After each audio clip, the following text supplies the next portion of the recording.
Chapter 1. The storm and the wolf, the rain came down like bullets. Each drop a tiny violence against Sera's skin. She ran through the forest with no destination, only the primal need to put distance between herself and the place she'd fled. Her lungs burned. Her feet, clad only in worn sneakers, slipped on the muddy trail. Branches clawed at her face and arms, leaving thin ribbons of blood in their wake. But she didn't slow down. She couldn't. Behind her, somewhere in the darkness, Marcus was looking for her. She knew it the way prey knows when a predator is near. A bone-deep certainty that made her skin crawl, and her heart hammer against her ribs, like it was trying to escape her chest. Stupid. So stupid to run, without a plan. But staying had stopped being an option the moment she'd seen the look in his eyes. The moment his hand had closed around her throat and squeezed until the world went gray at the edges. The moment she'd understood, with perfect clarity, that if she didn't leave tonight, she never would. Thunder cracked overhead, so loud it felt like the sky was splitting open. Sera stumbled, her foot catching on an exposed root, and went down hard. Pain exploded through her knee, sharp and immediate. She bit down on her lip to keep from crying out. Not that anyone would hear her even if she did. Her voice had been gone for 3 months now, stolen by trauma and fear, locked somewhere deep inside where words used to live. She pushed herself up, ignoring the way her hands shook, ignoring the mud caked under her fingernails and the cold seeping into her bones. The storm was getting worse. She needed shelter, needed to find somewhere, anywhere, that wasn't here. Through the sheets of rain, she caught sight of something ahead, a break in the trees, a clearing. And beyond it, barely visible through the downpour, the dark silhouette of a bridge spanning a ravine. Sera's heart leaped. A bridge meant a road. A road meant civilization. Maybe a town, maybe help, maybe... A branch snapped behind her. She didn't think. She just ran. Her feet pounded across the forest floor, splashing through puddles, sliding on wet leaves. The bridge grew closer, its wooden planks slick and treacherous in the rain. She could hear the rush of water far below, swollen by the storm into something angry and wild. Just get across. Just get to the other side. She was halfway across when she heard it, a low, rumbling growl that cut through the storm like a knife. Sera froze, her hand clutching the rope railing. Slowly, so slowly, she turned her head. At the edge of the bridge, barely 10 feet away, stood a wolf. No, not just a wolf. Sera had seen wolves before, in pictures and documentaries. They were large, yes, but still within the realm of normal, still believably natural. This creature was something else entirely. It stood nearly 4 feet tall at the shoulder, its massive frame rippling with muscle beneath a coat of fur so dark it seemed to absorb the rain. Its eyes, God, its eyes, gleamed like molten silver in the darkness, fixed on her with an intelligence that made her blood run cold. This was not a natural animal. This was something from nightmares and old stories whispered around campfires, something that shouldn't exist. The wolf took a step forward, and Sera took a step back. Her heel hit open air. She'd forgotten about the gap in the railing behind her, a section where the rope had rotted through and fallen away. For one terrible, weightless moment, she teetered on the edge of the bridge, her arms windmilling uselessly. The wolf lunged, not at her, toward her. Sera felt massive jaws close around the collar of her jacket, felt herself being yanked forward with impossible strength. Then the board beneath her feet gave way with a splintering crack, and suddenly she was falling, and the wolf was falling with her, and the roar of the water below was all she could hear. The cold hit her like a fist, driving the air from her lungs.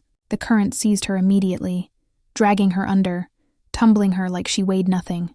She fought to surface, to breathe, but the water was everywhere, filling her nose and mouth, pulling her down into darkness.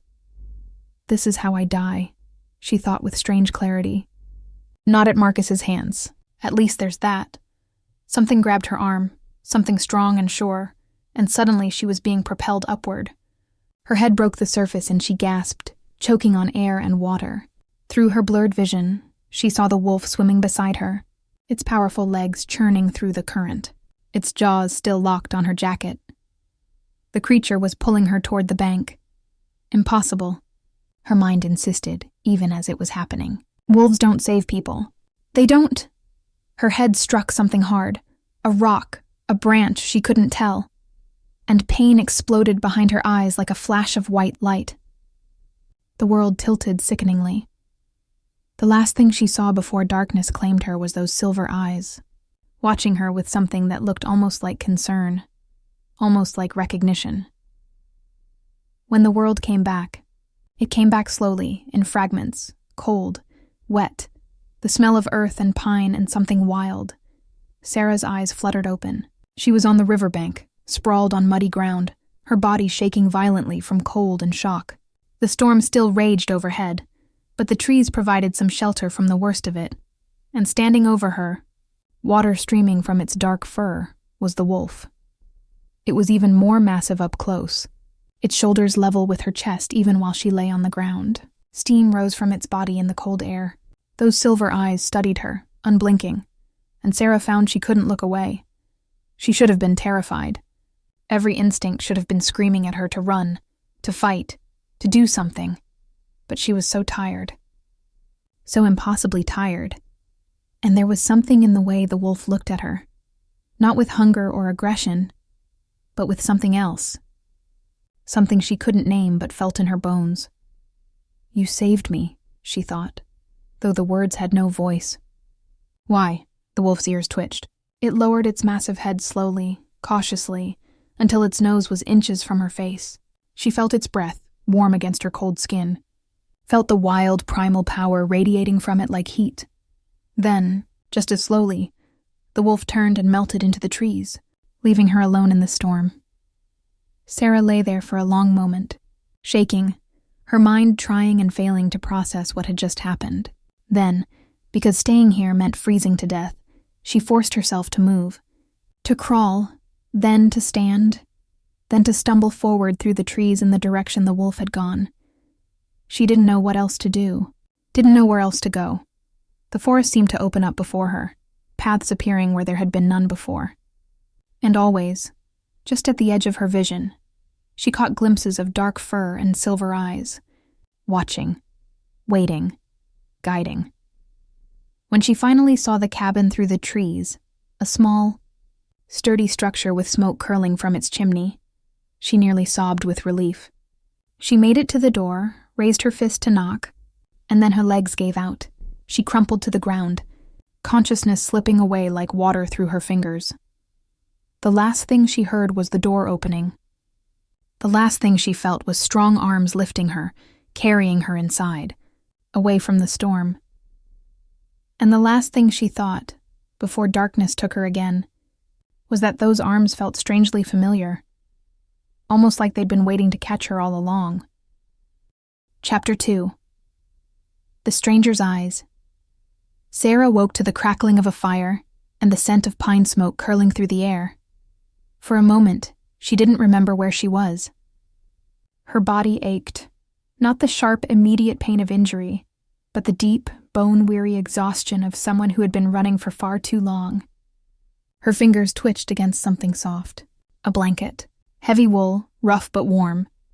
She opened her eyes slowly, blinking against the amber glow of firelight dancing across rough-hewn wooden walls. A cabin. Memory rushed back in fragments. The storm, the bridge, the fall. The impossible gray wolf with eyes that had looked at her like it knew her. And then, nothing. Sera pushed herself upright too quickly, and the world tilted. She clutched the edge of the bed, an actual bed, not the forest floor, and waited for the dizziness to pass. Her wet clothes were gone. She was wearing a flannel shirt that hung to her knees, soft from years of washing, smelling faintly of cedar and something else. Something wild. Panic flared hot in her chest. Where am I? Who changed my clothes? Where is he? You're awake. The voice came from the shadows near the door, low and rough, like gravel scraped over velvet. Sera's head snapped toward the sound, her heart hammering against her ribs. A man stood there, leaning against the doorframe with his arms crossed. He was tall, well over 6 feet, with broad shoulders that seemed to fill the entire space. Dark hair fell across his forehead in damp waves, and his jaw was shadowed with stubble. But it was his eyes that made her breath catch.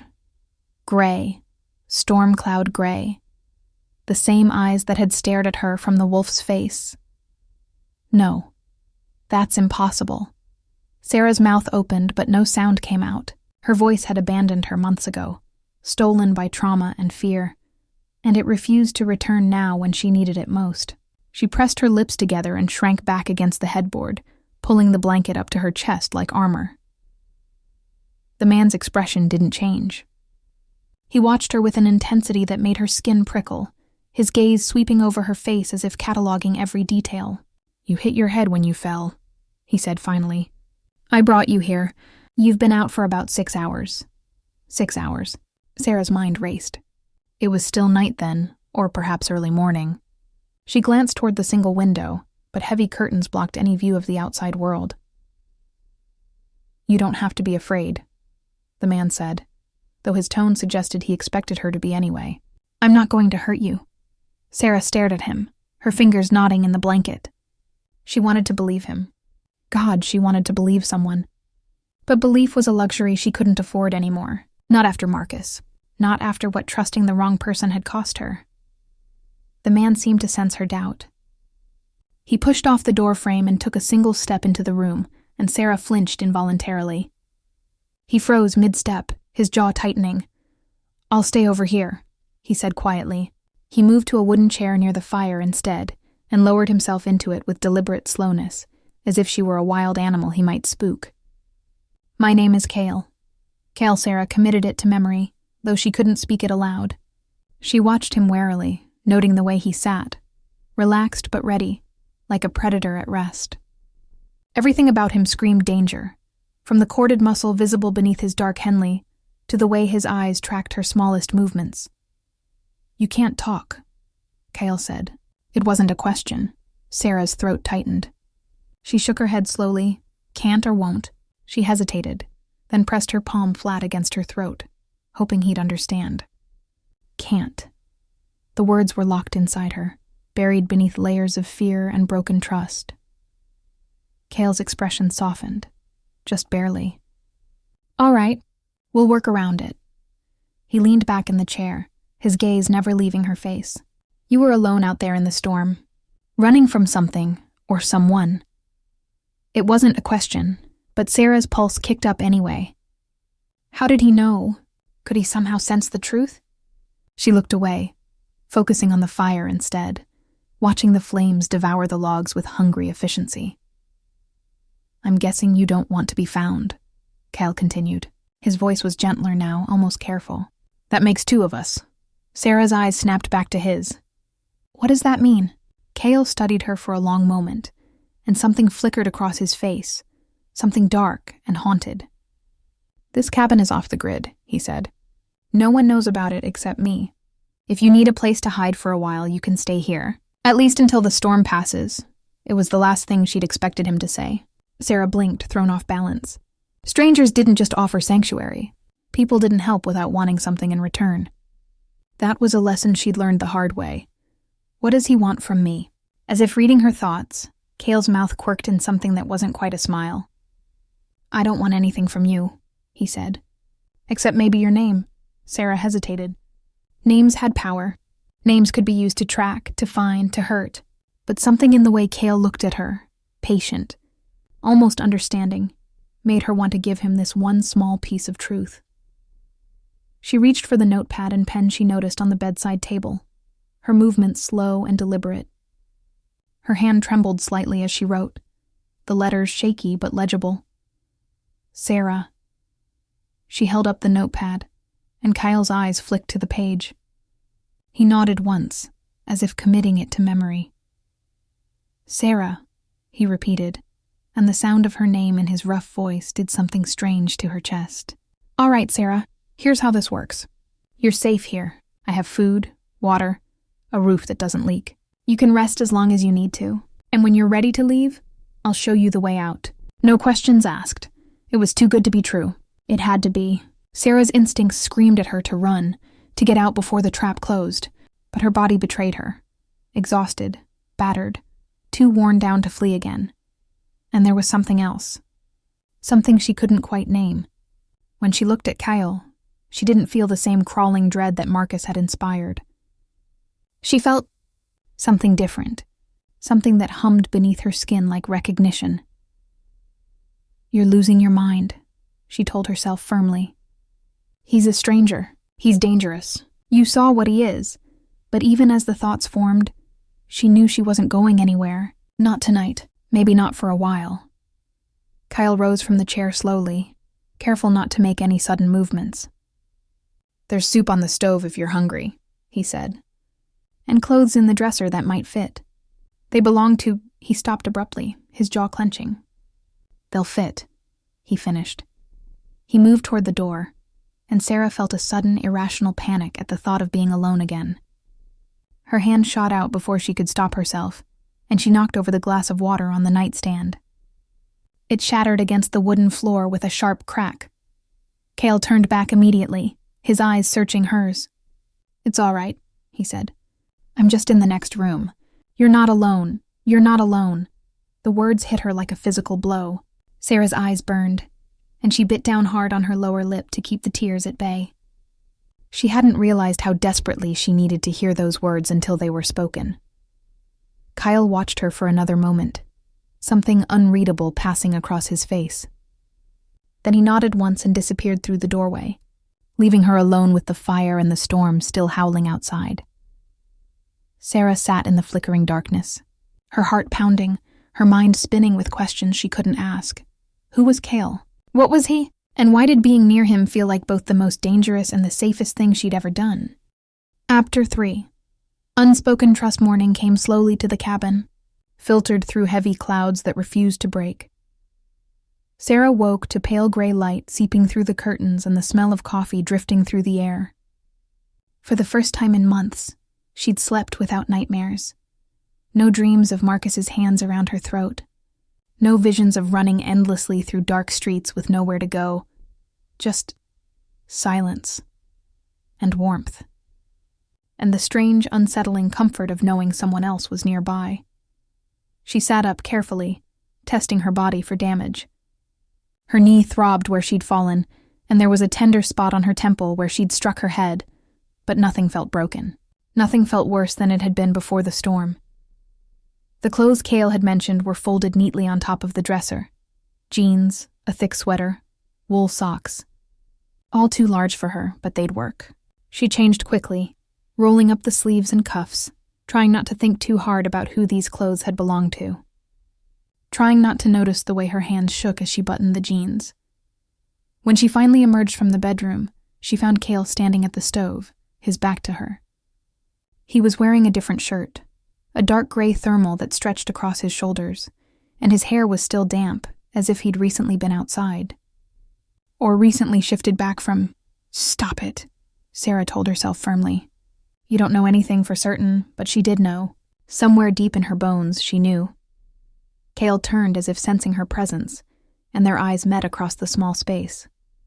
For a moment, neither of them moved. Then Kael gestured to the table, where 2 mugs of coffee sat steaming. "Wasn't sure how you'd take it," he said. "There's sugar and milk on the counter." Sera hesitated, then moved to the table and sat down slowly, wrapping her hands around one of the mugs. The warmth seeped into her cold fingers, and she breathed in the rich, bitter scent. She hadn't had real coffee in weeks. Marcus had controlled everything, including what she ate and drank. She took a sip and closed her eyes briefly. It was black, strong, and perfect. When she opened them again, Kael was watching her with that same intense focus that made her feel like he could see straight through her skin to all the broken pieces underneath. "The storm should clear by tonight," he said, turning back to the stove. "Roads will be a mess for a few days after that. But if you need to get somewhere, I can take you." Sera stared at his back, her mind racing. Get somewhere, as if she had somewhere to go. As if there was anyone waiting for her, anywhere in the world that felt like home. She reached for the notepad she'd brought from the bedroom and wrote quickly, "Where are we?" Kael glanced at the note when she held it up. "About 30 miles north of Ashford," he said. "Deep in the Blackwood Forest. This cabin belonged to my... He stopped, his jaw working. It's been in my family for generations. No one comes out here anymore. Why not? Kael was silent for a long moment, his hands stilling on the pan he was holding. Because most people are smart enough to stay away from places that don't want to be found, he said finally. His voice had gone low, almost dangerous. These woods have a reputation. Strange things happen here. Animals that are too big, too smart. People who go missing. Sera's pulse quickened. She wrote, "Are you trying to scare me?" Kael turned then, and the look on his face made her breath catch. It wasn't threatening, it was warning. "I'm trying to be honest with you," he said. "You ended up here by accident, but you should know what you're dealing with. This isn't a normal place. And I'm not..." He stopped himself, his hands curling into fists at his sides. "Just know that if you stay, things might not make sense. And if you see things that seem impossible, you're not going crazy." Sera's hand trembled as she wrote. Like a wolf the size of a bear with silver eyes. The silence that followed was suffocating. Kael's entire body went rigid, his eyes locked on the notepad like it was a loaded gun pointed at his chest. "You remember," he said quietly. Sera nodded slowly, her heart hammering. She'd been half convinced she'd imagined it, a hallucination brought on by fear and cold and hitting her head. But the way Kael was looking at her now confirmed everything. She wrote again, her letters sharp and quick. "That was you." Kael didn't deny it. He didn't try to laugh it off or make excuses. He just stood there, watching her with those impossible gray eyes, his expression unreadable. "Yes," he said finally. "That was me." Sera should have felt fear. Should have bolted for the door, storm or no storm. Instead, she felt a strange sense of relief wash over her. Relief that she wasn't crazy, that what she'd seen had been real. That the creature who had saved her life was standing right in front of her, offering her coffee and a place to rest. She wrote, "What are you?" Kael's mouth twisted into something that wasn't quite a smile. "Cursed," he said. "Or blessed, depending on who you ask. My family has carried this blood for centuries. We're called many things. Shapeshifters, werewolves, skinwalkers. None of them are exactly right, but all of them are close enough." He moved to the table and sat down across from her, his large frame making the wooden chair creak. He didn't touch his coffee, just looked at her, waiting. "I don't hurt people," he continued, his voice rough. "I don't hunt humans, don't lose control during full moons. That's all folklore and Hollywood bullshit. But I am dangerous, Sera. What I am, it's predatory, primal. And being around me means being around that." Sera stared at him, her mind spinning. She should be terrified. Everything she'd learned about survival said to run from predators, to never trust something that could tear her apart without breaking a sweat. But Kael had saved her, had pulled her from the river, guided her to safety, given her shelter when she had nowhere else to go. And he was being honest with her now, brutally, completely honest, when he could have just as easily lied. She picked up her pen and wrote slowly, "Why did you save me?" Kael's eyes darkened. "I don't know," he admitted, and she could hear the frustration in his voice. "I was running the perimeter when I caught your scent. You smelled like fear and rain and something else, something I couldn't ignore. I tracked you to the bridge, and when you fell..." He paused, his jaw clenching. "I didn't think. I just moved. By the time I realized what I was doing, I was already in the water with you." "Something you couldn't ignore," Sera wrote. "What does that mean?" Kael leaned back in his chair, his eyes never leaving hers. "Honestly, I don't know that either, but from the moment I caught your scent, something in me, the wolf part, the instinctive part, it recognized you. Like you were..." He trailed off, shaking his head. "It doesn't matter. Point is, you're safe here, as long as you want to stay." Sera's heart was beating so hard, she thought he must be able to hear it. She wrote one more question, the most important one. "Should I be afraid of you?" Kael held her gaze for a long, heavy moment. Then he said with absolute certainty, "No, never of me. But you should be afraid of what I'd do to anyone who tried to hurt you." The words hung in the air between them, loaded with a promise that felt almost like a vow. And despite everything, despite the impossibility, Despite the danger, despite every lesson she'd learned about trusting strangers, Sera found herself believing him. Chapter 4. Fractured Past. The days that followed fell into a rhythm that felt almost normal. If normal could include living in a remote cabin with a man who could turn into a wolf. Sera spent her mornings watching. Kael moved around the cabin with quiet efficiency, chopping wood, checking the generator, bringing in supplies from some hidden cache she hadn't yet discovered. He moved with a predator's grace, every motion purposeful and controlled, but he was careful around her. Always giving her space, always telegraphing his movements so she was never startled. It was the opposite of how Marcus had been. Marcus had filled every room with his presence, demanded her attention, her fear, her constant awareness of where he was and what mood he was in. Kael seemed to do the opposite. He made himself smaller somehow, quieter, as if he understood that she needed room to breathe. On the third day, Sera found herself in the small kitchen while Kael worked outside. She'd discovered a stash of canned goods and dried pasta in the cupboard, and cooking felt like something she could do. Something normal. Something that gave her a purpose beyond simply existing. She was stirring a pot of soup when Kael came back inside, stamping snow from his boots.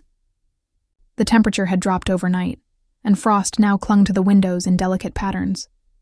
He paused in the doorway, surprise flickering across his features. "You didn't have to do that," he said. Sera shrugged and gestured to the pot, then to him, then to herself. "We both have to eat." Something softened in Kael's expression. "Thank you," he said quietly. They ate in companionable silence, and Sera found herself studying him when she thought he wasn't looking. There were scars on his hands, thin white lines that looked old, permanent. And sometimes, when he thought she wasn't watching, his face would go distant and haunted, like he was seeing something that wasn't there. He's running from something too, she realized. Just like me. After dinner, Kael built up the fire while Sera washed the dishes. When she finished, she found him sitting on the worn couch, staring into the flames. The firelight cast shadows across his face, making him look older, more tired. Sera hesitated, then sat down on the other end of the couch, leaving careful space between them. She picked up the notepad that had become her constant companion and wrote, "You said this cabin belonged to your family. Where are they?" Kael was quiet for so long she thought he might not answer. Then he said, "Gone. Most of them died 5 years ago." The rest scattered. Sera's chest tightened. She wrote, "What happened?" "War," Kael said simply. "Not the kind humans fight. The kind that happens in the shadows. Between packs who can't agree on territory or laws or how to survive in a world that's forgotten we exist." He leaned back, his eyes distant. "My father was the alpha of the Blackwood pack. Strong, fair, respected. But there was another alpha, Dominic Ashford, who wanted our territory.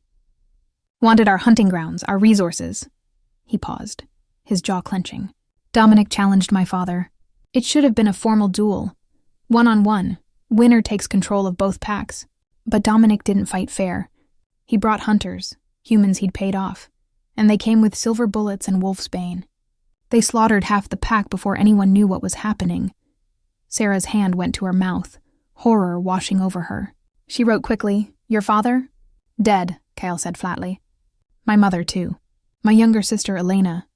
She was only 16. His voice cracked slightly on his sister's name, the first real break in his controlled exterior. "I was out on patrol when it happened. By the time I got back, the cabin, our real home, the pack house, was burning. Bodies everywhere.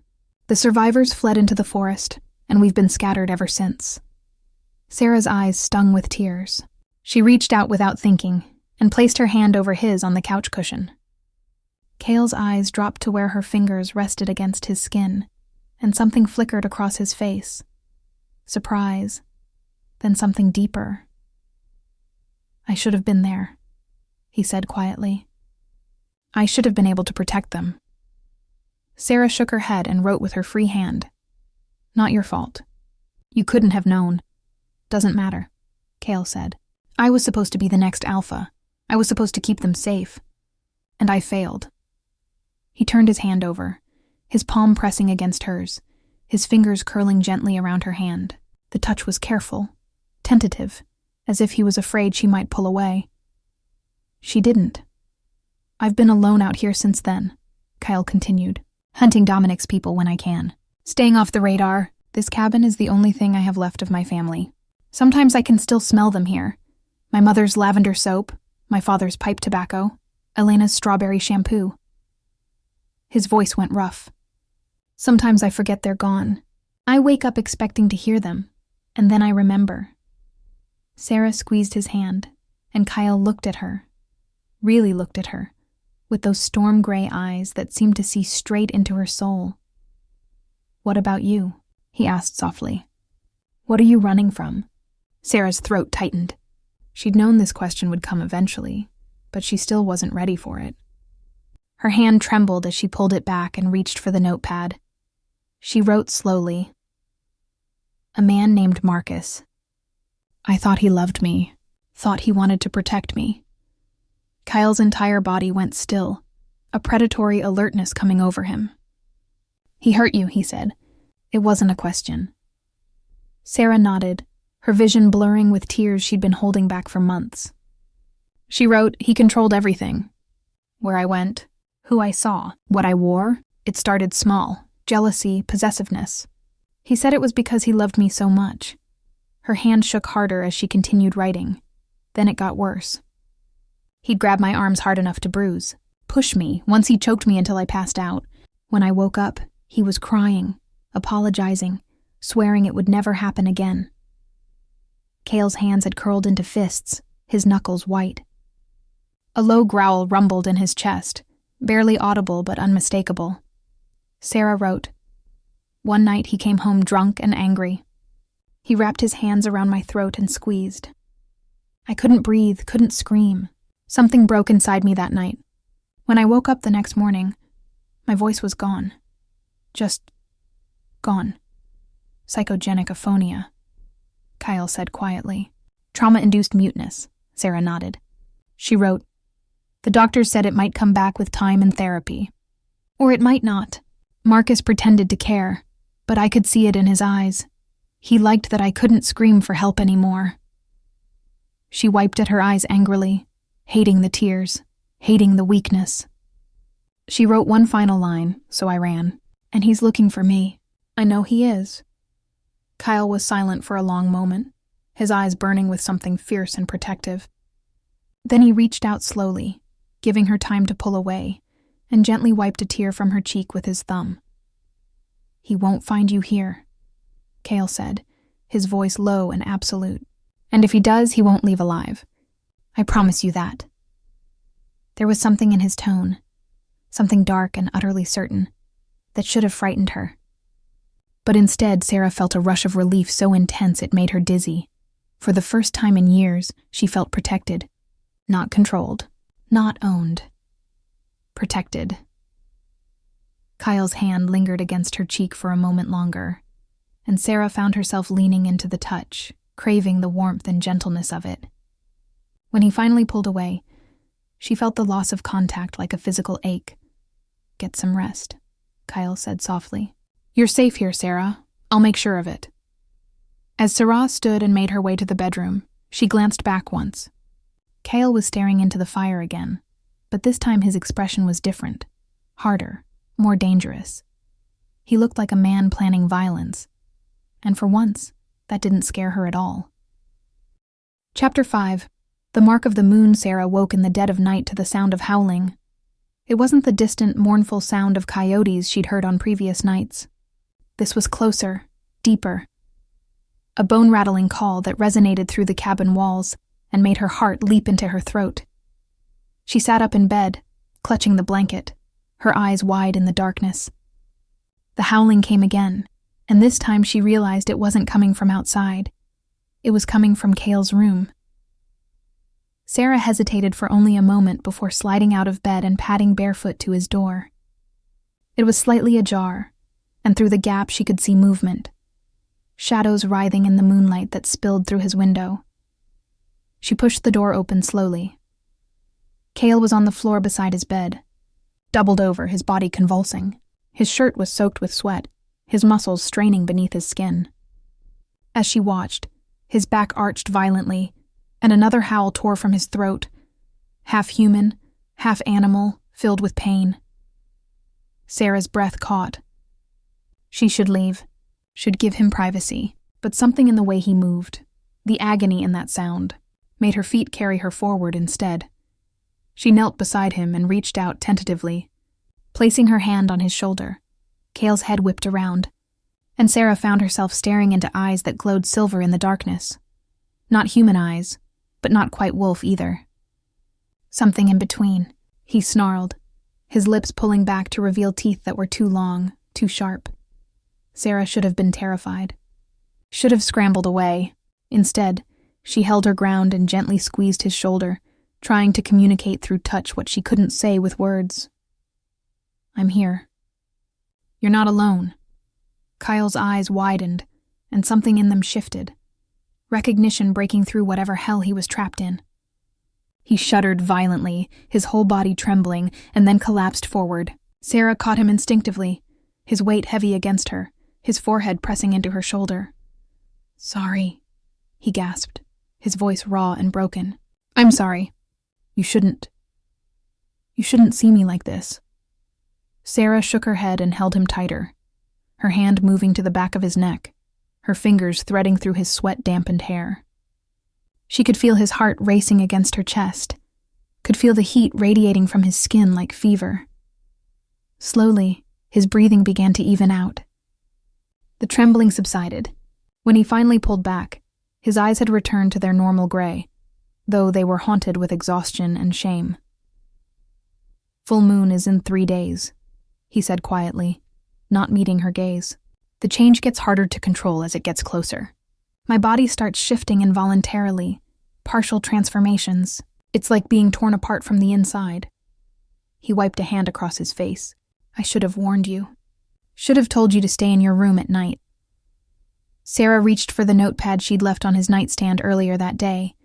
She'd been leaving them scattered throughout the cabin, and wrote quickly, "Does it always hurt this much?" Kael's jaw clenched. "Yes, every time. The full transformation is worse, but these partial shifts..." He shuddered. "Sometimes I think they're worse because I'm fighting them. Trying to stay human when my body wants to be wolf. Why fight it?" "Because I'm afraid," Kael admitted, his voice barely above a whisper. "Afraid that if I let go completely, I won't come back. That the wolf will take over and I'll lose what's left of my humanity." He finally looked at her, and the vulnerability in his eyes made her chest ache. "I've been alone for so long, Sera. The wolf doesn't need people. Doesn't need connection. It would be so easy to just let go. To run into the forest and never come back." Sera's hand trembled as she wrote, "But you haven't." "No," Kael said. "I haven't." He paused, his eyes searching her face. "I thought about it, especially after Elena died. Thought about just running until I forgot how to be human. But something kept pulling me back, kept making me hold on." He reached up slowly and covered her hand with his, where it still rested against his chest. "And then you showed up. And suddenly I had a reason to stay human. A reason to fight." Sera's breath hitched. The weight of his words settled over her like a blanket, warm and terrifying all at once. She wrote, "I'm not strong enough to be someone's reason." "You're stronger than you think," Kael said. His thumb traced slow circles on the back of her hand. "You survived something that should have broken you. You're still standing, still fighting, still here. That takes more strength than you know." Tears welled in Sera's eyes. She wanted to believe him, wanted to believe she was more than just a broken thing running from her past. But the weight of everything Marcus had said, every cruel word about how weak she was, how pathetic, how lucky she was that anyone wanted her at all, still echoed in her mind. Kael seemed to sense her doubt. He lifted his free hand and cupped her face gently, his thumb brushing away a tear that had escaped. "He was wrong about you," Kael said, his voice fierce and certain. "Whoever told you that you were weak, that you weren't enough, they were wrong. You hear me?" Sera's breath shuddered out of her. She nodded slowly, and Kael's expression softened. "The moon affects you too, you know," he said quietly. "I can feel it. Your pulse is faster, your scent is stronger. The moon calls to everything wild, everything primal. Even humans feel it, whether they know it or not. Sera's heart was pounding now, though not from fear. There was something in the way Kael was looking at her, something in the heat of his hand against her face, that made her skin feel too tight, made her aware of every point where their bodies touched. She wrote, her handwriting shaky. What does that mean? Kael's eyes dropped to her lips, then back to her eyes.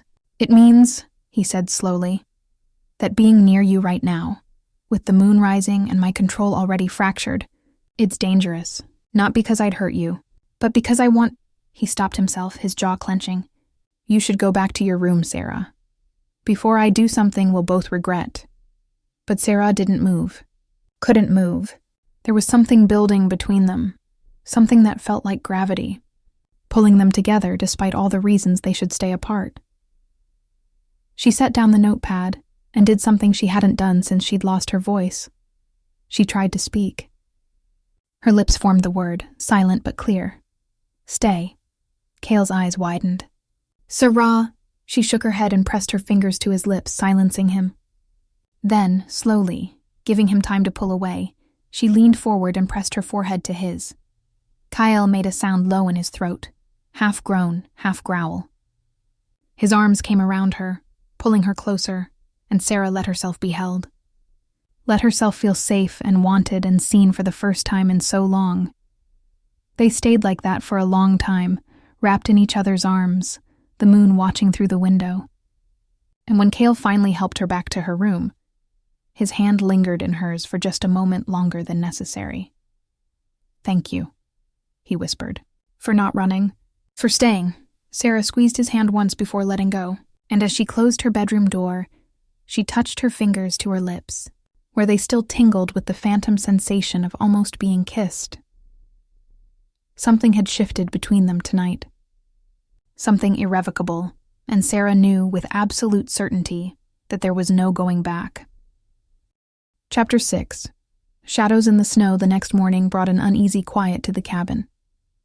Sera woke to find Kael already up, standing at the window with his arms crossed, staring out at the forest with an intensity that made her stomach knot with worry.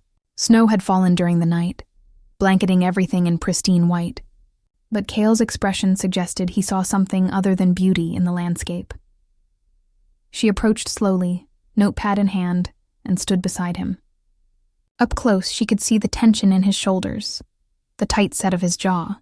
Dark circles shadowed his eyes, evidence that he'd gotten even less sleep than she had. She wrote, "What's wrong?" Kael didn't answer immediately.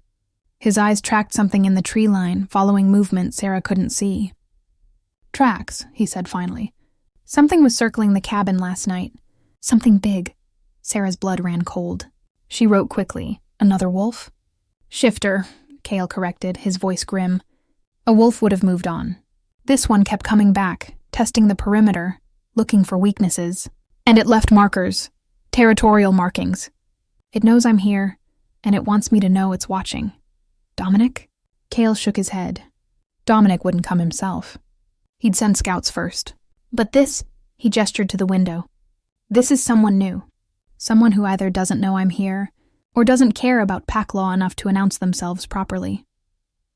The fear must have shown on Sera's face because Kael turned to her, his expression softening slightly. You're safe, he said. The cabin has protections, old magic woven into the foundation by my grandmother. Nothing can cross the threshold without my permission, but I need to go out there and deal with this before it becomes a bigger problem. Sera's hand shot out, grabbing his arm. She shook her head violently, her eyes pleading. Don't go. I have to, Kael said gently. He covered her hand with his. If I don't establish dominance now, if I don't make it clear this territory is claimed, more will come. And I can't protect you if I'm fighting off challengers every night. Sera's grip tightened. She wrote with her free hand, the letters sharp and desperate. What if it's a trap? What if they're trying to draw you out? Something flickered in Kael's eyes. Surprise, maybe, that she'd thought of that. It might be, he admitted. But I've been doing this for 5 years. I know how to handle myself. You also said your father knew how to handle himself, and he's dead. The words hung between them, brutal and true. Kael's expression darkened, but he didn't pull away. Instead, he turned to face her fully, taking both of her hands in his. "Listen to me," he said, his voice low and intense. "If something happens, if I don't come back, or if someone breaches the cabin, there's a root cellar beneath the kitchen. Hidden door under the rug. Inside, there's a pack with money, clothes, and a burner phone with one number programmed. Call it. Tell them you're under Kael Thorne's protection, and they'll come for you." Sera was shaking her head before he finished, tears burning in her eyes. She pulled one hand free and wrote frantically, "I just found you." "I can't lose you, too." Kael's eyes widened, and something raw and vulnerable crossed his face. He reached up and cupped her cheek, his thumb brushing away a tear. "You're not going to lose me," he said softly. "I swear it, Sera. I didn't survive 5 years alone just to die now. Not when I finally have something, someone, worth coming home to." The words struck her like a physical blow. Sera's breath caught, and before she could think better of it, she was pressing into him, her arms wrapping around his waist, her face buried in his chest. Kael stiffened for just a moment, then his arms came around her, holding her tight. They stood like that for a long moment, and Sera felt his heartbeat strong and steady beneath her ear. Felt the rise and fall of his breathing, felt the barely restrained power in the muscles of his back and arms. This man, this shifter, this alpha, had become something she couldn't name. Couldn't define, but the thought of losing him made her chest feel like it was being crushed. Kael pressed a kiss to the top of her head, so gentle, so careful, and then slowly pulled back. "I'll be back before dark," he promised. "Lock the door behind me and don't open it for anyone." "Not anyone, Sera. Not unless you hear my voice and I tell you the code word." Sera grabbed the notepad. "Code word?" "Elena," Kael said quietly. "If someone comes to the door claiming to be me, or claiming I sent them, they need to say Elena's name. That's the only way you'll know it's safe." Sera nodded, committing it to memory. "Elena." Kael touched her face once more, his gray eyes searching hers. "I'll come back," he said again. "I promise." Then he was gone, slipping out the door into the cold morning air. Sera rushed to the window and watched as he stripped off his shirt despite the freezing temperature, watched as his body began to shift and change. Bones cracked and reformed. Muscles rippled and expanded. Dark fur erupted across his skin. Within seconds, the man was gone, and the massive wolf stood in his place, the same one who had saved her from the river. He turned once, those silver eyes finding her through the window, and then he was running, disappearing into the tree line like a shadow swallowed by darkness. Sera stood at the window for a long time after he vanished, her arms wrapped around herself, her heart pounding with fear, and something else, something deeper and more dangerous. Hours passed. Sera tried to distract herself with chores, washing dishes, organizing supplies, stoking the fire.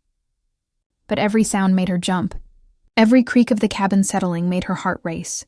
The silence of the forest felt oppressive, threatening. By midday, she was wearing a path in the floor from pacing. By afternoon, she was stationed at the window, watching the tree line with desperate intensity. And that's when she saw it. Movement at the edge of the forest. Not Kael. She knew his shape now, knew the way he moved. This was something else. Someone else. A figure emerged from the trees, human-shaped but moving with that same predatory grace that marked all shifters. This one was smaller than Kael, leaner, with blonde hair that caught the winter light. Female. The woman stopped at the edge of the clearing, her head tilting as she studied the cabin. Even from this distance, Sera could feel the weight of her gaze, could sense the predatory intelligence behind it.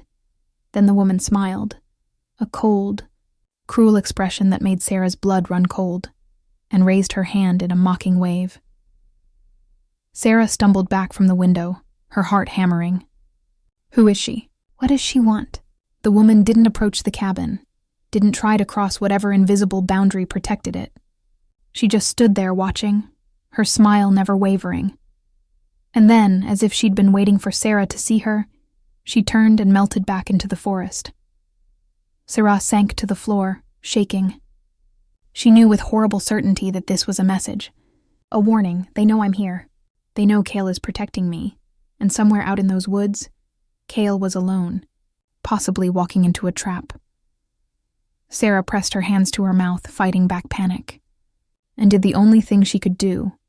She waited and prayed that Kael would keep his promise to come home. Chapter 7. Blood and belonging darkness came too early, as it always did in winter. Sera sat by the window with a blanket wrapped around her shoulders, her eyes fixed on the tree line where Kael had disappeared hours ago.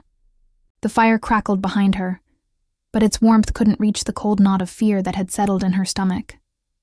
He should be back by now. Every minute that passed felt like an hour. Every sound, the wind howling around the cabin, branches scraping against the roof, the settling of old wood, made her jump. Her notepad sat forgotten in her lap, her fingers twisting anxiously in the wool blanket. When she finally saw movement at the edge of the forest, the moon had risen full and heavy in the sky, painting everything in shades of silver and shadow. The wolf emerged from the trees, and Sera's relief lasted exactly 1 second before she saw the way he was moving, slow, limping, favoring his left side. Even in the moonlight, she could see dark patches matting his fur. Blood. Sera was at the door before conscious thought caught up with her actions. She threw it open, cold air rushing in, and watched as Kael dragged himself across the clearing. When he reached the porch steps, his legs buckled and he collapsed. "Kael!" The word came out as nothing. No sound, just air. But Sera was already moving, dropping to her knees beside him. Up close, the damage was worse than she'd thought. Deep gashes across his shoulder and flank, still bleeding. His breathing was labored, shallow. The wolf's silver eyes found hers, and she saw pain there, raw and terrible. Then his body began to shift, bones cracking and reforming, fur receding. Sera looked away instinctively, giving him privacy even as her heart hammered with panic. "Inside," Kael gasped, his voice rough and broken. "Need to get inside before..." He didn't finish. His eyes rolled back and he went limp. Sera's mind went blank with terror for 1 precious second. Then training she didn't remember having kicked in. Muscle memory from some other life, some other version of herself. She hooked her arms under Kael's and pulled, dragging his considerable weight across the threshold. It took everything she had, her muscles screaming in protest, but she managed to get him inside and kick the door shut behind them. Kael lay sprawled on the floor, naked and bleeding, barely conscious. Sera ran to the bathroom, grabbed every towel she could find, and rushed back. She pressed them against the worst of the wounds, applying pressure the way some distant memory told her to. The towels soaked through almost immediately, bright red blooming across white cotton. Sera's hands shook as she worked, tears streaming down her face. "Don't die! Please don't die. Not now. Not when I just found you." Kael's eyes fluttered open, unfocused. "Sera," he whispered. "You need to..." In the bathroom cabinet, green bottle. She didn't wait for him to finish. She ran back to the bathroom and tore open the cabinet, finding a green glass bottle filled with dark liquid. No label. When she opened it, the smell hit her. Herbs, and something metallic, ancient and wild. She brought it back to Kael, and he managed to lift his head enough to drink. The effect was almost immediate. His breathing steadied, and the bleeding began to slow. "Not stop, but slow. Wolfsbane antidote," he explained, his voice still weak, mixed with accelerated healing tincture. "Old pack recipe." He tried to sit up and failed, grimacing. "The blonde one. Her name is Lyra. She brought friends." "3 of them," Sera's eyes widened. She grabbed the notepad with blood-stained hands and wrote, 3 against 1. "Yeah." Kael's laugh was bitter. "Turns out Dominic put a bounty on me. Dead or alive doesn't matter. Lyra and her pack are mercenaries. They go where the money is."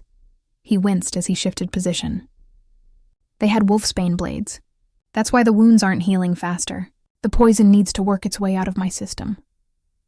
Sera's hands clenched into fists, fury and fear warring inside her chest. She wrote, "You could have died, but I didn't." Kael's hand found hers, his fingers closing around it weakly. "I'm harder to kill than they thought." sent them running with their tails between their legs. Well, one of them won't be running anywhere for a while. Something dark and satisfied flashed in his eyes. They'll think twice before coming back, but they will come back, probably, Kael admitted. He tried to sit up again, and this time Sera helped him, supporting his weight as he leaned back against the couch. We need to leave soon. Once I'm healed enough to travel, this place isn't safe anymore. They'll bring more numbers next time. Or wait until the full moon when I'm most vulnerable. Sera's chest tightened with something like grief. She'd only been here a week, but this cabin had started to feel like home. Like sanctuary. And now even that was being taken from her. Where will we go? North, Kael said. Into the mountains. There are other packs up there. Ones that don't answer to Dominic.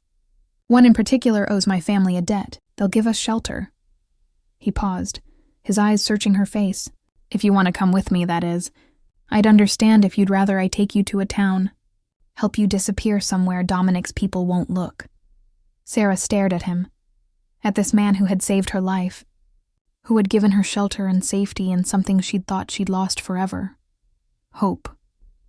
The thought of leaving him, of going back into the world alone, made her feel like she was drowning again.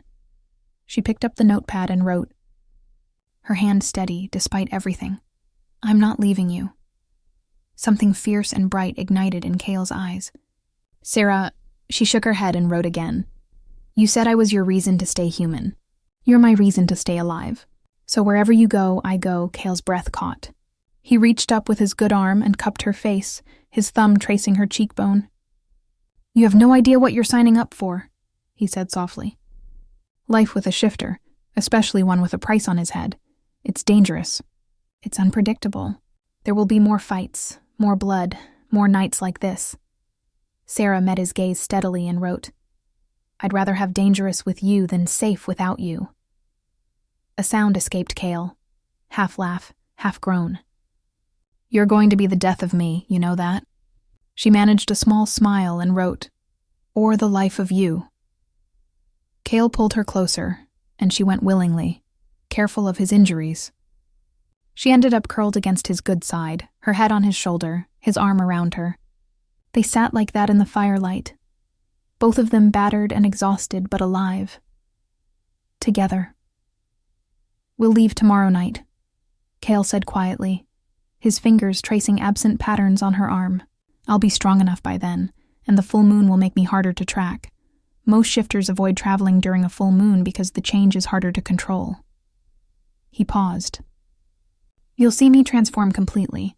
See what I really am. It's not pretty, Sera. It's violent and painful and... She pressed her fingers to his lips, silencing him. Then she wrote, I've already seen you. The real you. And I'm still here. Kael closed his eyes, his jaw clenching with emotion. When he opened them again, they were bright with unshed tears.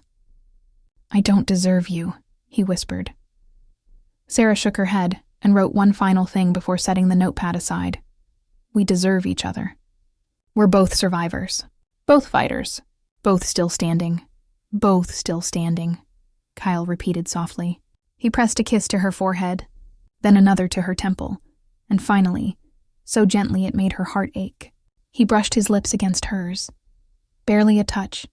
More promise than kiss, and Sera, who had lost so much, who had been broken and rebuilt and broken again, let herself believe in one more impossible thing. That maybe, just maybe, she had finally found where she belonged. Chapter 8. The Full Moon's Call. They spent the day preparing to leave. Kael moved slowly, his injuries still healing despite the accelerated shifter metabolism. Sera watched him pack supplies with careful efficiency. Dried food, water bottles, thermal blankets, first aid supplies. She helped where she could, following his quiet instructions, both of them acutely aware that they might not have much time. By late afternoon, Kael's restlessness had grown palpable. He paced the cabin like a caged animal, his eyes tracking the sun's descent with increasing agitation. The full moon would rise soon, and Sera could see the tension building in his body, muscles twitching beneath his skin, tendons standing out in sharp relief along his neck and arms. You should stay inside tonight, Kael said abruptly, breaking the silence. Lock the door. Don't come out until morning, no matter what you hear. Sera shook her head immediately and grabbed her notepad. I want to be with you. Sera, you don't understand. Kael's voice was strained. The full moon transformation. It's different from the partial shifts you've seen.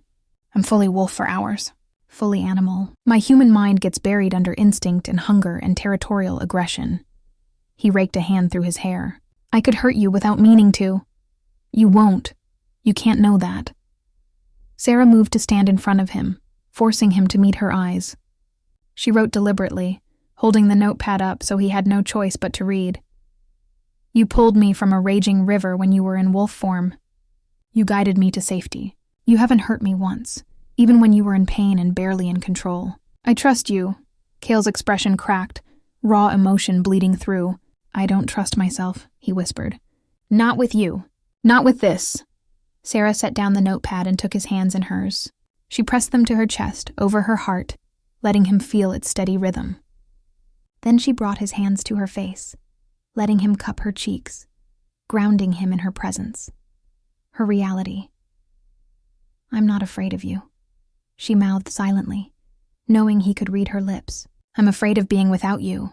Kael's breath shuddered out.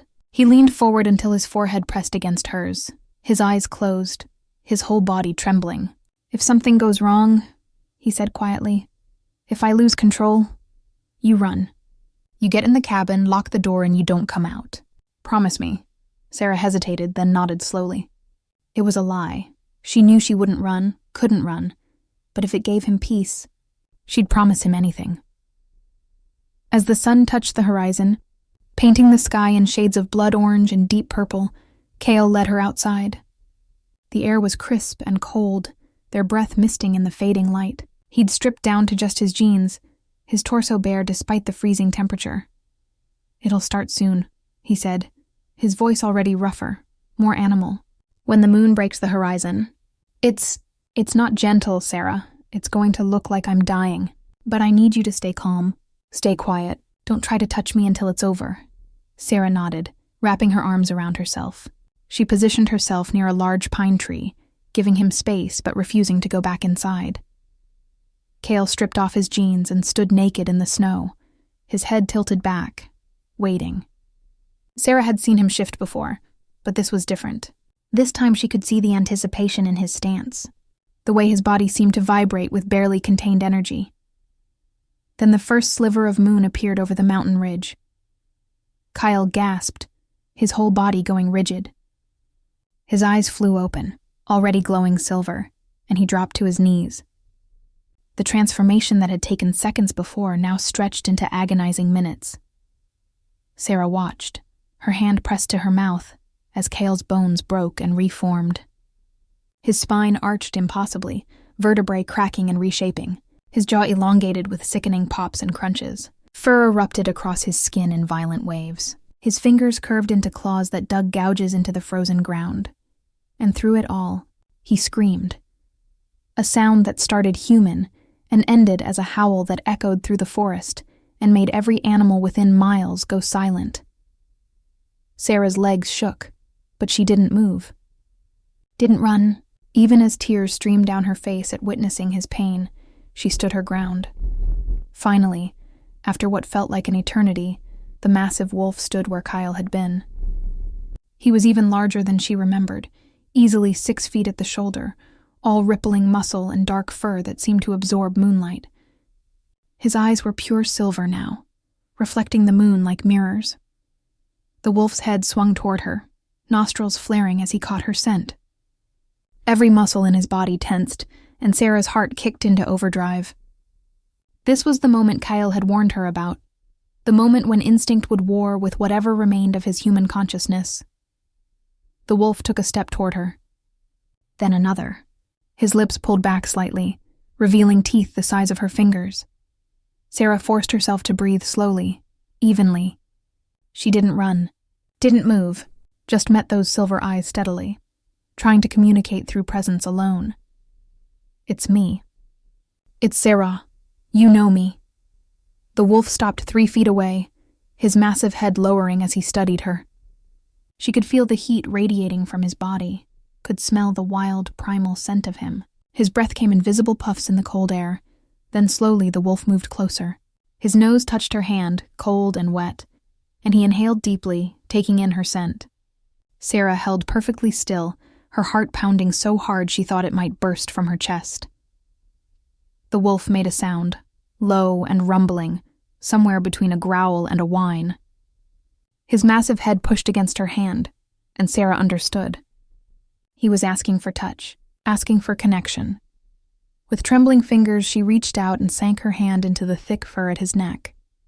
The wolf leaned into the contact, a sound almost like a purr rumbling through his chest. His eyes closed briefly, and when they opened again, there was something in them, something that looked almost like relief. You do know me, Sera thought, wonder blooming in her chest. Even like this, you know me. She sank down into the snow, and the wolf settled beside her, his enormous body curling around her like a living fortress. His head rested on her lap, and she ran her fingers through his fur, scratching behind his ears the way she might with a dog. Except this was no dog. This was a predator, a creature of myth and nightmare, and he was letting her touch him. Trusting her. They sat like that for hours, Sera whispering silent words she hoped he could sense if not hear, the wolf's presence both terrifying and comforting in equal measure. The moon climbed higher, painting everything in silver light, and the forest held its breath around them. At some point, Sera dozed off, her head resting against the wolf's shoulder, his warmth keeping the cold at bay. She dreamed of running through forests, of hunting beneath the moon, of freedom and wild joy. When she woke, dawn was breaking, and Kael, human again, was carrying her back to the cabin. You stayed, he said softly, wonder in his voice. You stayed with me all night. Sera looked up at him and smiled. Really smiled, perhaps for the first time since Marcus had stolen her voice. She reached up and touched his face, and Kael caught her hand, pressing a kiss to her palm. We need to go soon, he said quietly. But Sera, thank you, for not being afraid, for seeing the monster and staying anyway. She shook her head and reached for the notepad he'd brought from inside. She wrote, not a monster. Just Kael. My Kael. His arms tightened around her, and Sera felt his heart racing beneath her ear. Yours, he whispered into her hair. If you'll have me, yours. And as the sun rose over the mountains, painting the world in shades of gold and hope, Sera knew that no matter what came next, mercenaries or old enemies or the long road ahead, they would face it together. Two broken souls, finding wholeness in each other. Chapter 9. The Hunter and the Hunted. They left the cabin at dusk, when the shadows were long and the world existed in shades of gray. Kael moved through the forest with practiced silence, and Sera followed in his footsteps, matching his pace as best she could. She wore layers of borrowed clothes, a pack on her back filled with essentials, and Kael's scent surrounding her like invisible armor. He'd rubbed his wrists against her neck and shoulders before they left. Scent marking, he'd called it, to make other shifters think twice before approaching. The possessiveness of the gesture should have bothered her. With Marcus, every act of claiming had been about control, about ownership. But with Kael, it felt different. It felt like protection, like a promise. They'd been walking for 3 hours when Kael suddenly froze, his hand shooting out to stop her. His head tilted, listening to something Sera couldn't hear. In the moonlight filtering through the trees, she saw his eyes flash silver. He pulled out the notepad and pen they'd brought, writing quickly. 3 people. Half a mile behind us, moving fast. Sera's blood ran cold. She wrote back, Lyra? Kael nodded grimly. He wrote, we need to move faster. There's a river ahead. If we can cross it, the water will hide our scent. Can you run? Sera nodded and they took off through the forest. Branches whipped at her face and arms. Her lungs burned with cold air and exertion, but Kael's hand was firm around hers, pulling her forward, and she pushed through the pain. They reached the river in 15 minutes, a wide, rushing expanse of black water that looked treacherous in the darkness. Kael didn't hesitate. He swept Sera up into his arms and waded in, the icy water quickly rising to his chest. Sera clung to his neck, her heart hammering. The current was strong, pulling at them, but Kael's footing remained sure. His supernatural strength carried them across, and they emerged on the far bank soaking wet and shivering. "Keep moving," Kael gasped, setting her down. "We can't stop yet." They ran for another hour, until Sera's legs felt like water and her vision blurred at the edges. Finally, Kael led her to a rocky outcropping with a shallow cave beneath it, barely more than an overhang, but it would provide some shelter. "Rest," he ordered, already gathering branches to hide the entrance. "I'll keep watch." But Sera grabbed his arm, shaking her head. She was exhausted, yes, but so was he. She could see it in the tight lines around his eyes, the way his hands trembled slightly as he worked. He'd pushed himself too hard too soon after his injuries. She pulled him down beside her, into the small cave, and wrapped the thermal blanket around both of them. Their bodies pressed close in the confined space, sharing heat, and after a moment's resistance, Kael yielded. He kept his back to the cave entrance, his body positioned between her and any potential threat. "If they find us," he started. But Sera pressed her fingers to his lips. She pulled out the notepad, though it was almost too dark to see. She wrote by feel more than sight. "Then we fight. Together."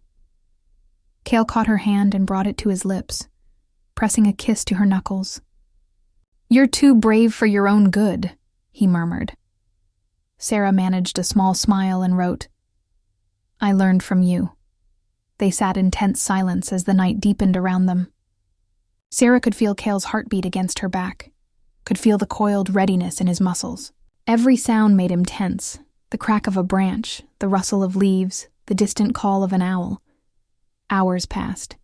Sera dozed fitfully, waking at every shift of Kael's body. When she woke the fourth time, pale pre-dawn light was seeping into their shelter, and Kael was staring at something outside. She followed his gaze and felt her blood turn to ice. Across the clearing, partially hidden by trees, stood a man. Human-shaped, but with the same predatory stillness that marked all shifters. He was too far away for Sera to make out his features, but she didn't need to. She knew that stance. Knew the way he held himself, the tilt of his head. "Marcus." Her hands began to shake. Kael noticed immediately, his eyes dropping to her face, then following her horrified gaze back to the figure in the trees. "You know him," Kael said quietly. It wasn't a question. Sera nodded, unable to tear her eyes away from the nightmare-made flesh. She fumbled for the notepad with trembling hands and wrote, "Marcus." "How is he here? How did he find me?" Kael's expression went deadly cold. "He's not human, is he?" Sera's world tilted. She stared at the man across the clearing, the man who had terrorized her, controlled her, nearly killed her, and suddenly pieces fell into place with horrible clarity. The way he'd always known where she was, the inhuman strength in his hands when he'd choked her, the times she'd seen his eyes flash in anger, turning briefly to amber gold. She shook her head slowly, horror and realization crashing over her in waves. "Shifter," Kael said grimly. "Probably wolf, based on his posture. Low ranking, I'd guess, or he'd have challenged me directly by now instead of tracking from a distance." His jaw clenched. This complicates things. Marcus hadn't moved from his position in the trees. He was just watching them, waiting. The morning light revealed more details now. The cruel set of his mouth, the possessive hunger in his eyes as they fixed on Sera. Kael shifted, placing himself more fully between Sera and Marcus. The movement was subtle but deliberate, and Sera saw the moment Marcus registered it, saw his expression darken with rage. "He's not alone," Kael murmured. "Can you smell that?" 2 more flanking positions. He brought backup. Sera's breath came faster. She wrote frantically, "What do we do? We can't run. They'll chase and you're exhausted." Kael's mind was clearly racing, calculating odds and options. "We can't fight. 3 against 1, and I'd have to protect you at the same time." He paused, his expression hardening. "Unless—" He turned to face her fully, his gray eyes intense. "I need you to trust me, completely. Can you do that?" Sera nodded without hesitation, and something fierce and bright flared in Kael's expression. "Then stay close to me, no matter what happens, No matter what I do or what they say, you stay at my side. Understand? She nodded again, and Kael stood slowly, pulling her up with him. He kept one arm around her waist, holding her against his side, and stepped out of the cave into full view. Marcus smiled, a cold, terrible expression that made Sera's skin crawl. He started walking toward them, and two more figures emerged from the trees on either side. One was Lyra, the blonde mercenary. The other was a man Sera didn't recognize, tall and heavily muscled. "Kael Thorne," Marcus called out, his voice carrying easily across the clearing. "I should have known. The fallen alpha, hiding in the woods like a coward, and you have something that belongs to me." Kael's arm tightened around Sera. "She doesn't belong to anyone," he said, his voice deadly quiet. "Especially not to you." Marcus's eyes flashed gold, his wolf rising close to the surface.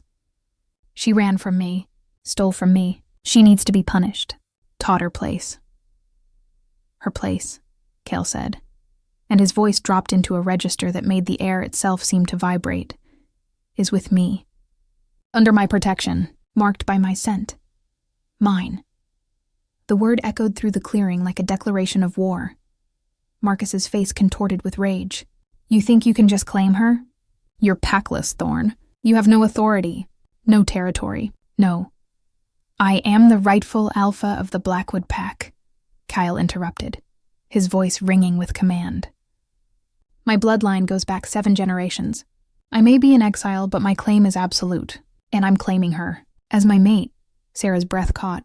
The word, mate, hung in the air between them, heavy with meaning she was only beginning to understand. Marcus's eyes widened, then narrowed with vicious calculation. "Then you won't mind proving it," he said softly. "Fight me. Winner takes her." "No," Kael said flatly. "Afraid?" Marcus taunted. "Smart," Kael corrected. "You'd love nothing more than for me to fight you one-on-one while your friends attack from behind." "I wasn't born yesterday, Bennett." Marcus's smile widened. "Then I guess we do this the hard way." He shifted. Chapter 10. Blood oath, the transformation was nothing like Kael's. Where Kael's shift was powerful and purposeful, Marcus's was ugly, violent, and graceless. His wolf form was smaller than Kael's, leaner, with patchy reddish-brown fur and yellow eyes that gleamed with malice. This was a wolf built for cruelty, not strength. Lyra and the other shifter followed suit, and suddenly 3 wolves stood in the clearing, circling them like sharks scenting blood. Kael pushed Sera behind him, his body already beginning to shift. "Run," he growled, his voice distorting. "Get to the river. Don't stop. Don't look back." But Sera grabbed his arm, shaking her head violently. She couldn't speak, couldn't scream, but her eyes said everything. "I won't leave you." "Sera." Kael's protest cut off as Marcus lunged. The impact sent Kael sprawling, his transformation incomplete. He was caught between forms, the worst possible position, as Marcus's jaws snapped inches from his throat. Kael managed to throw him off, rolling to his feet, his shift finally completing in a violent rush. The 2 wolves collided in a blur of fur and teeth and violence. Lyra and the other wolf moved to flank them, but something stopped them. A low, warning growl from Kael that made even Sera's bones vibrate. It was a sound of absolute dominance, of alpha command, and both wolves hesitated. That hesitation was all Kael needed. He had Marcus pinned in seconds, his massive jaws closing around the smaller wolf's throat. One bite, and it would be over. But he didn't bite down. Sera watched, her heart in her throat, as Kael held Marcus there, a clear message. "I could kill you, but I'm choosing not to." It should have been enough. In any normal pack hierarchy, it would have been a clear submission demand. But Marcus wasn't normal. Marcus was desperate and obsessed and willing to die rather than let Sera go. He twisted in Kael's grip, his claws raking across Kael's already healing wounds from the previous fight. Kael yelped and loosened his hold just enough for Marcus to break free. Instead of retreating, Marcus turned his attention to the real prize, to Sera. He launched himself toward her with single-minded determination, and Sera barely had time to throw her arms up before he was on her. She fell backward, Marcus's wolf form towering over her, his jaws opening, and then he was flying through the air, Kael's massive form slamming into him mid-leap. They crashed into a tree with bone-cracking force, and this time when they separated, both wolves were bleeding. Lyra chose that moment to strike, attacking Kael from behind while he was distracted. Her teeth found purchase in his shoulder, and Kael roared, a sound of pain and rage that echoed through the forest. Sera screamed, or tried to. The sound that came out was barely a whisper, a broken croak of sound that shouldn't have been audible over the sounds of battle. But Kael heard it. His head whipped toward her, his silver eyes finding hers across the clearing, and in that moment something changed. Something shifted in the air itself, like reality bending around a single point of absolute truth. Kael threw Lyra off with supernatural strength, and when he turned back to face his attackers, he was different, larger, more primal. His eyes glowed with an inner fire that had nothing to do with the moon and everything to do with the rage of a mate protecting what was his. True alpha, some instinct whispered in Sera's mind. This is what a true alpha looks like. Marcus seemed to realize his mistake in that moment. He backed away, his ears flattening, but it was too late. Kael moved with devastating speed, and this time there was no mercy in his attack. He didn't just dominate, he destroyed. Within minutes, Marcus lay broken and bleeding in the snow, whimpering. Lyra and the other wolf had fled into the forest, their survival instincts finally overriding their contract, and Kael stood over Marcus's defeated form, his chest heaving, his fur matted with blood, some his own, most not. He could have killed Marcus. Should have killed him. By any law of nature or pack hierarchy, the wolf had attacked his mate, had challenged his claim. Death was the only appropriate response. But Kael turned away from Marcus and shifted back to human form, his eyes never leaving Sera's face. He walked to her, naked and bleeding and utterly unconcerned with anything except reaching her. When he dropped to his knees in front of her, his hands came up to cup her face with infinite gentleness. "Are you hurt?" His voice was rough, raw with emotion and exertion. Sera shook her head, tears streaming down her face. She reached out and touched his shoulder, where Lyra's teeth had torn deep gashes, and her fingers came away bloody. She grabbed for the notepad with shaking hands and wrote, "You're bleeding. I'll heal." Kael's thumbs brushed away her tears. "Sera, I need to know what I said out there about you being my mate. I meant it, but I should have asked first. Should have given you a choice instead of just claiming you in front of..." Sera pressed her fingers to his lips, stopping him.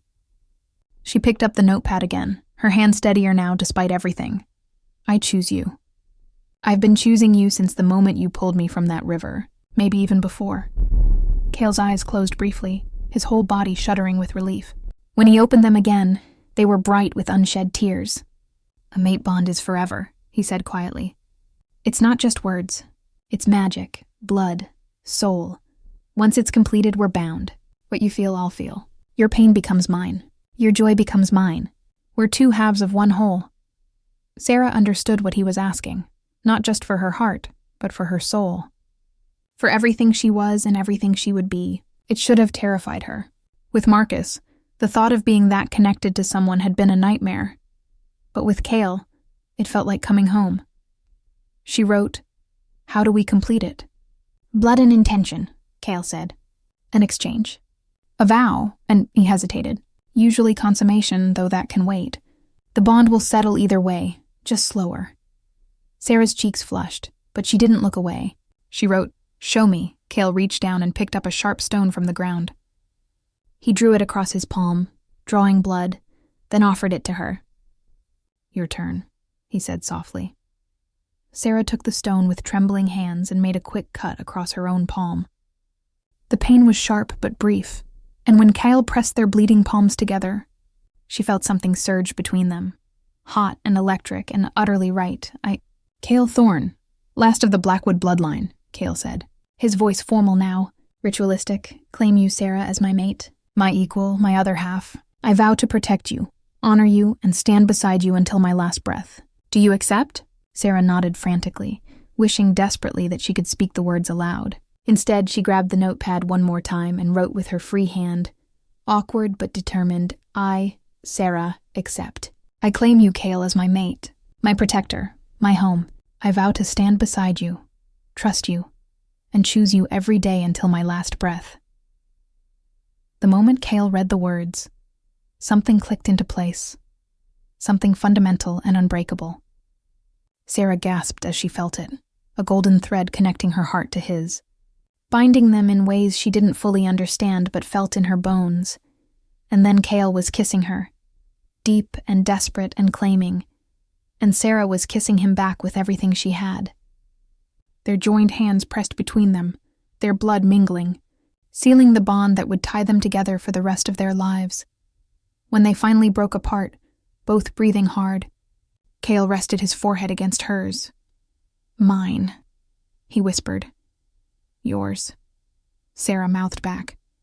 Behind them, Marcus had shifted back to human form, broken and defeated. This isn't over, he spat, blood on his lips. Kael didn't even look at him.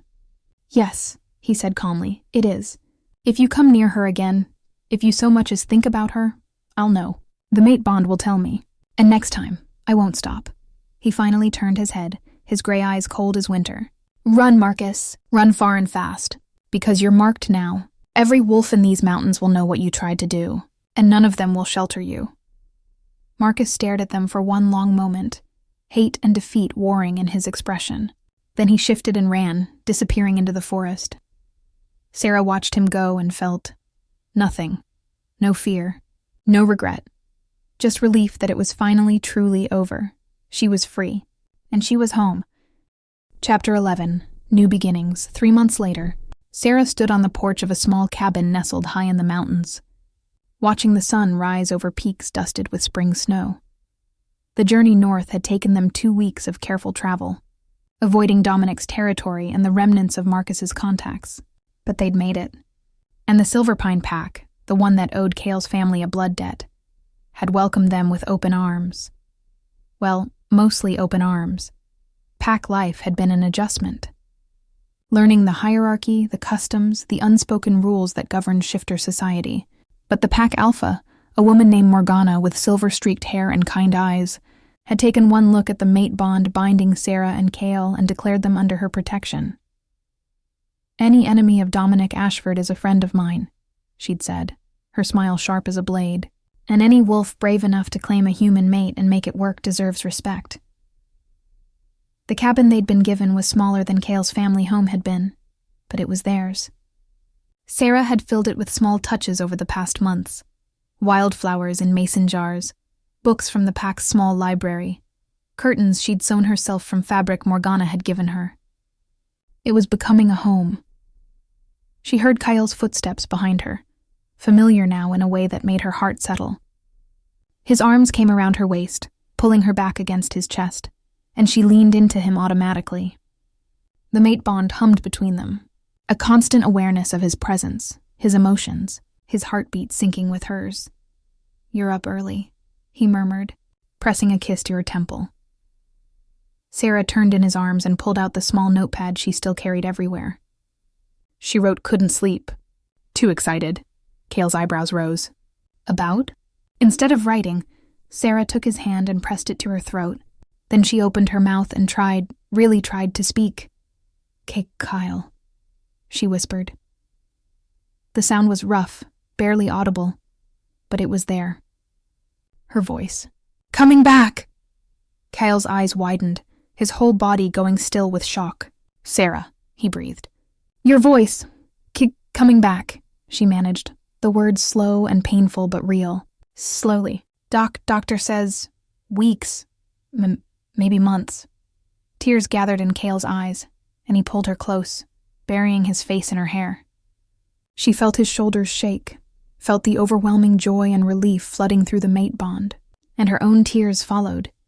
They stood like that for a long time, holding each other as the sun climbed higher, painting the world in shades of gold and promise. When they finally pulled apart, Kael cupped her face in his hands. I love you, he said fiercely. Voice or no voice, it doesn't matter. But I'm so damn happy you're getting it back. Love you. Sera whispered back, the words awkward but heartfelt. So much. He kissed her then, deep and slow and thorough, and Sera melted into it. These past months had been filled with moments like this, learning each other's bodies, exploring the physical side of their bond with patience and care. Kael had been so gentle with her at first, always asking permission, always making sure she felt safe. And slowly, she'd learned that intimacy didn't have to mean control, that pleasure could be shared, not taken. When they broke apart, both breathing hard, Kael rested his forehead against hers. "Morgana wants to see us this afternoon," he said. "There's news from the south." Sera tensed slightly, and Kael must have felt it through the bond because he quickly added, "Good news. Dominic's pack is fracturing.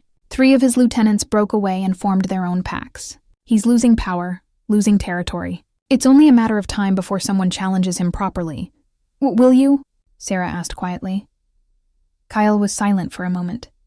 "Part of me wants to," he admitted. "Wants to go back, reclaim my father's territory, rebuild what was destroyed, but..." He looked at her, his gray eyes soft. "That's not my home anymore. You're my home, and if staying here, building a life with you, means letting go of the past, I can do that." Sera shook her head and grabbed her notepad, writing quickly. "Not just your choice, ours. What do you want?" "Really?" Kael studied her for a long moment. "I want," he said slowly, "to eventually go back. But not yet.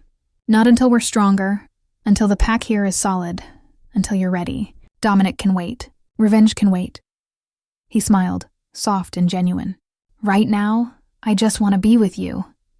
Sera smiled and wrote, "Then that's what we'll do. Together." "Together," Kael agreed. The morning passed in comfortable routine. Breakfast, Kael heading out to help with pack patrols, Sera working in the small garden she'd started behind the cabin. Several pack members stopped by to chat, and Sera had grown comfortable with them.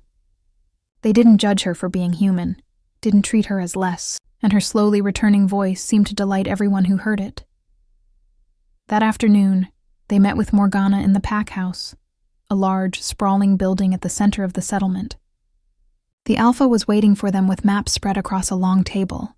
Kael, Sera. Morgana nodded to them both. "I'll get straight to it. We've had word from the Ashford territory. Marcus Bennett was found dead 2 days ago." Sera's breath caught. Kael's hand found hers immediately, squeezing gently. "How?" Kael asked. "Challenged by a younger wolf and lost," Morgana said. "Seems his reputation took a beating after what happened with you two. Word spread that he'd abused his human girlfriend, that he'd been defeated and marked as prey by a lone alpha. No one wanted to associate with him anymore." She paused. "The wolf who killed him is from Dominic's pack. Sent to clean up loose ends, we think. Sera should have felt something. Satisfaction, vindication, grief, something. But all she felt was a distant sort of relief. Marcus was gone. He could never hurt her again. Could never hurt anyone again. Good," Kael said flatly. "One less problem to worry about." Morgana studied them both. "There's more. The wolves who witnessed your mate claiming, the mercenaries, they've been talking. The story has spread across 3 territories. Kael Thorne, the fallen alpha, who claimed a human mate and defended her against all comers. Who invoked the old laws, the blood rights." She smiled. "You're becoming a legend, Kael. And legends have power." Kael shifted uncomfortably. "I don't want power. I just want peace," Morgana finished. "I know. But whether you want it or not, you're gathering a following. Wolves who are tired of Dominic's brutality.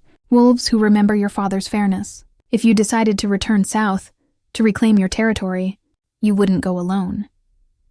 Sera felt Kael's emotions through the bond. Hope, fear, longing, uncertainty. She squeezed his hand and whispered, "Someday, when ready." Kael looked at her, and something in his expression softened. "Someday," he agreed. He turned back to Morgana. "But not today. Today I have everything I need right here." Morgana's smile was knowing. "As you wish, Alpha. But remember, the offer stands. Always." That evening, Sera and Kael walked to the ridge overlooking the valley where the pack made their home. The sun was setting, painting the sky in shades of purple and orange, and the first stars were beginning to appear. "Do you ever regret it?" Kael asked quietly. "Choosing this life? Choosing me?" Sera turned to face him fully. She raised her hand to his cheek, making him look at her, and spoke slowly, carefully, every word deliberate. Never. You saved me. Gave me a home. Gave me a love. Gave me myself back. She smiled, tears gathering in her eyes. "Best choice I ever made." Kael pulled her into his arms, holding her like she was the most precious thing in the world. And through the mate bond, Sera felt everything he felt. The love, the gratitude, the fierce protectiveness, the absolute certainty that they belonged together. They'd both been broken when they found each other. Both running from past that had tried to destroy them. But somehow, impossibly, they'd found healing in each other's arms, had built something beautiful from the ashes of their pain. "I love you," Kael whispered against her hair. "My mate, my miracle, my Sera. Love you," Sera whispered back. My Kael, my alpha, my home." They stood together as darkness fell and the moon rose, full and bright and beautiful. And in the distance, wolves began to howl, their voices rising in ancient song. Kael tilted his head back and howled with them, his voice joining the chorus. And Sera, for the first time in her life, felt like she truly belonged, not despite being human, but because she'd found the one person, the one soul, who saw her completely and loved her anyway. She was no longer broken, no longer mute, no longer alone. She was home, and she was whole.